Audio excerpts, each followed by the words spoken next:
تو آج جو میرا موضوع ہے وہ یہ ہے کہ جماعت احمدیہ کا یہ موقف ہے کہ حضور صلی اللہ علیہ وآلہ وسلم کے اوپر شریعت مکمل ہو گئی. اللہ تعالیٰ نے فرمایا الیوم اکملت لکم دینکم. اور قرآن کریم سے ہمیں یہ پتہ چلتا ہے کہ انبیاء دو طرح کے ہوتے ہیں, ایک وہ جو شریعت لے کر آتے ہیں, ایک وہ جو شریعت لے کر نہیں آتے اور وہ سابقہ شریعت کے اوپر ہی عمل کرتے ہیں.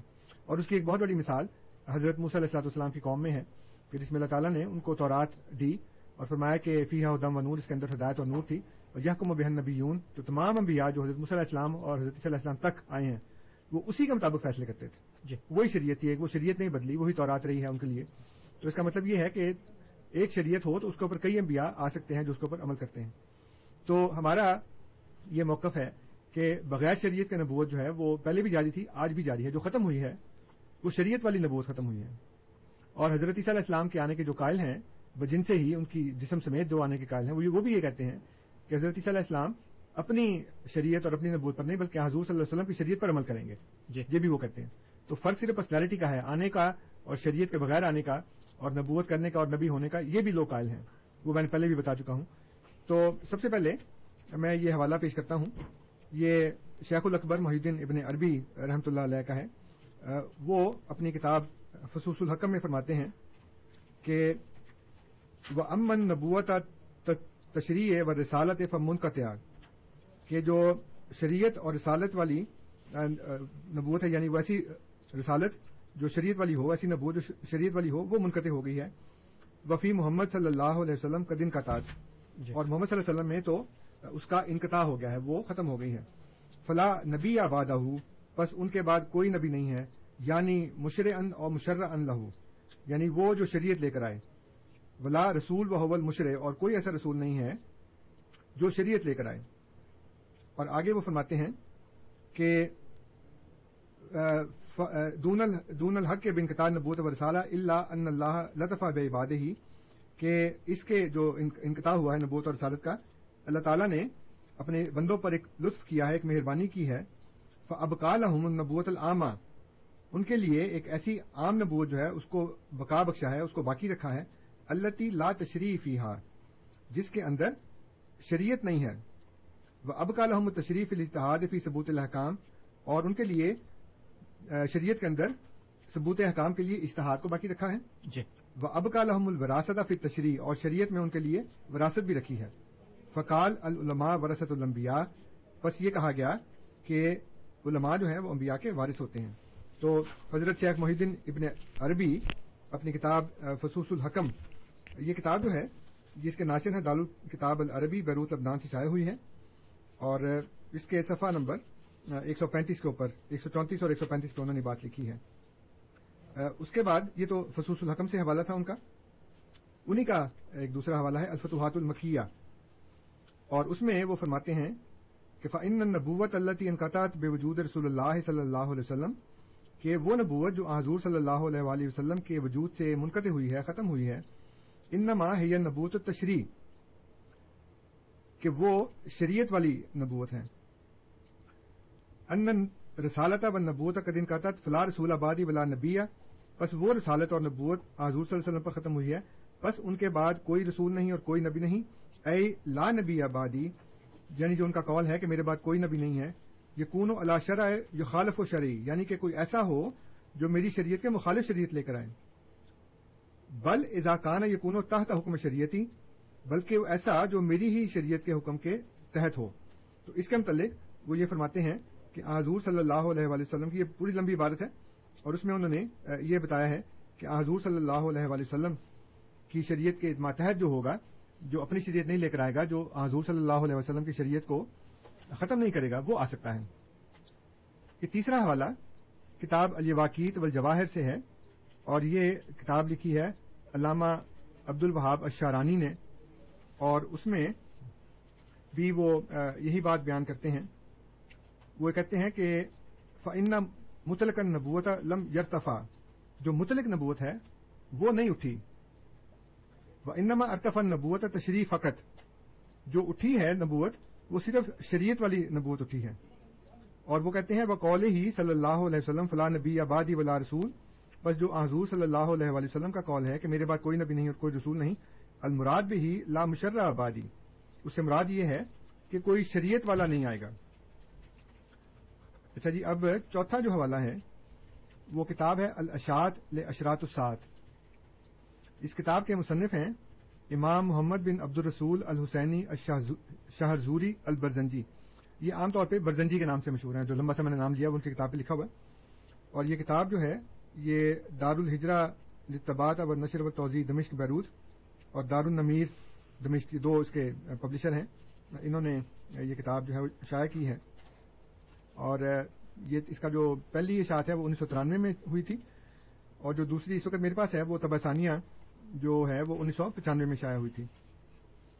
اور اس میں وہ لکھتے ہیں کہ کما صرح بہ الامام سیوطی، کہ جیسے امام سیوطی نے تصریح کی ہے، فإن النبی لا یذب عنہ وصف النبوہ. یہ حضرت صلی اللہ علیہ وسلم کے متعلق کہہ رہے ہیں کہ حضرت صلی اللہ علیہ وسلم سے نبوت جو ہے نا وہ کھوئی نہیں گئی. اور وہ کہتے ہیں کہ وہ اما حدیث لا وحی آبادی باطل لا اصل لہ، کہ وہ جو حدیث ہے کہ میرے بعد وہی کوئی نہیں ہے وہ باطل ہے، اس کی کوئی اصل نہیں ہے. نام ہاں وردا لا نبی آبادی، یہ تو ضرور آیا ہے کہ میرے بعد کوئی نبی نہیں ہے.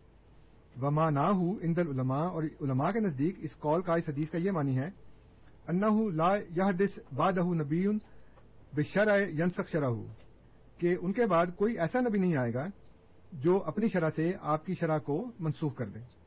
اور پھر آگے وہ کہتے ہیں کہ عیسیٰ علیہ السلام یحکم بشریعت نبینا بالقرآن و سنہ، کہ وہ جو مسیح نے آنا ہے وہ حضور صلی اللہ علیہ وسلم کی شریعت کے مطابق ہی، قرآن اور سنت کے مطابق ہی عمل کریں گے. اس کے بعد پانچواں حوالہ میرے پاس جو ہے وہ مشہور حنفی عالم ہیں جو مشہور ہیں ملا علی قاری کے نام سے جی. اور پورا نام ہے ان کا علامہ نور الدین علی بن محمد بن سلطان المشہور بالملا علی القاری. ان کی کتاب کا نام ہے الاسرار المرفوعہ فی الاخبار الموضوعہ، اور یہ کتاب جو ہے موضوعات کبریٰ کے نام سے مشہور ہے. اس کی میرے پاس اس وقت طبع ثانیہ موجود ہے. طبع اولیٰ جو ہے وہ 1971 میں ہوئی تھی، طبع ثانیہ 1986 میں مکتب الاسلامی بیروت اور دمشق میں انہوں نے اس کو شائع کیا ہے. اور اس میں ملا علی قاری صاحب فرماتے ہیں کہ حضرت ابراہیم جو نبی کریم صلی اللہ علیہ وسلم کے صاحبزادے تھے، ان کے متعلق وہ یہ کہتے ہیں کہ کل تو وما حاضہ لا عاشا ابراہیم و سارا نبیًا، کہ میں کہتا ہوں کہ اس کے ساتھ یہ بھی ہے کہ اگر ابراہیم زندہ رہتے تو وہ نبی ہوتے، وقضا لو سارا عمر نبیًا، اور اگر ایسا ہوتا تو عمر بھی نبی ہو جاتے، لکانا من اتباع ہی علیہ الصلوۃ والسلام، اور وہ دونوں حضور صلی اللہ علیہ وسلم کے متبع ہوتے، ان کی اتباع کرنے والے ہوتے.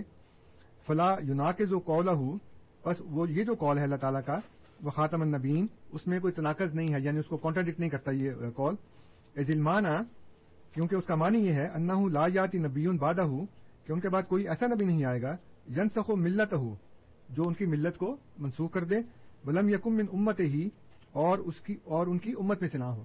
یعنی وہ ملا علی قاری جو ایک بہت مشہور حنفی امام ہیں، وہ اپنی کتاب جو موضوعات کبریٰ ہے، اور موضوعات کبریٰ جو ہے وہ مختلف احادیث کو جن کے متعلق کہا جاتا ہے کہ یہ موضوع ہیں، ان کو ڈسکس کیا. ان کی دو کتابیں ہیں، موضوعات کبریٰ اور موضوعات صغریٰ. تو موضوعات کبریٰ میں انہوں نے جن احادیث کو لیا ہے جن کے متعلق مشہور تھا، اور بعض لوگ یہ بھی کہتے ہیں کہ یہ والی جو حدیث ہے نا کہ نبی کریم صلی اللہ علیہ وسلم نے اپنے صاحبزادے کی وفات پر یہ فرمایا کہ زندہ رہتا تو نبی ہوتا، تو بعض لوگ اس کے بارے میں شک کرتے ہیں کہ یہ حدیث درست نہیں ہے. اس حدیث کو پورا ڈسکس کیا ہے، وہ میں نے نہیں پڑھا. اگر وہ ہمارے کوئی بھی ساتھی دیکھنا چاہیں گے تو وہ دیکھ لیں کہ اس کتاب میں جو میں نے ریلیونٹ پورشن پڑھا ہے اس میں جو نمبر ہے اس کا 379، مختلف حدیث کو ڈسکس کرتے کرتے نمبر 379 انہوں نے دیا ہے حدیث لو عاشا ابراہیم لکان نبیًا، کہ اگر ابراہیم زندہ رہتے تو وہ نبی ہوتے. اور وہ کہتے ہیں کہ قال النووی فی تہذیبہ ھذا الحدیث باطل، کہ نووی کہتے ہیں کہ یہ حدیث باطل ہے. تو اس کو پھر آگے انہوں نے ڈسکس کیا سارا، اور یہ صفحہ نمبر 283 سے شروع کرتے ہیں، 84 اور پھر 85، تو آگے بھی چلتی 85 تک چلتی ہے. تو اس میں آخر پر انہوں نے پھر یہ اپنا جو ڈسیژن ہے وہ دیا ہے. وہ کہتے ہیں کہ بالکل صحیح حدیث ہے، اور وہ یقوی ہی حدیث، اور اس حدیث کو ایک اور بھی حدیث طاقت دیتی ہے، لو کانا موسیٰ حیًّا لما وسعہ الا اتباعی، کہ موسیٰ بھی زندہ ہوتے تو ان کو بھی میری اتباع کے سوا کوئی چارہ نہ ہوتا. جی. اور غالباً یہ چھٹا حوالہ ہے شاہ ولی اللہ صاحب کا، اور ان کی کتاب ہے التفہیمات الہیہ. حضرت شاہ ولی اللہ کو ہندوستان پاکستان کا کون سا ایسا عالم ہے جو نہیں جانتا، اور تمام لوگوں میں چاہے وہ سنی ہوں، چاہے وہ بریلوی ہوں یا دیوبندی ہوں یا اہل حدیث ہوں، تمام مانتے ہیں اور ان کو اپنی اپنی طرف کھینچتے ہیں. کہ وہ کہتے ہیں جی شاہ ولی اللہ صاحب تو سنی دیوبندی تھے، وہ کہتے نہیں ہمارے موقف کے تھے، اہل حدیث کہتے نہیں وہ ہمارے تھے. تو یہی ان کی شہرت کا ایک ثبوت ہے اور ان کی صداقت کا کہ سب ان کو اپنی طرف کھینچتے ہیں.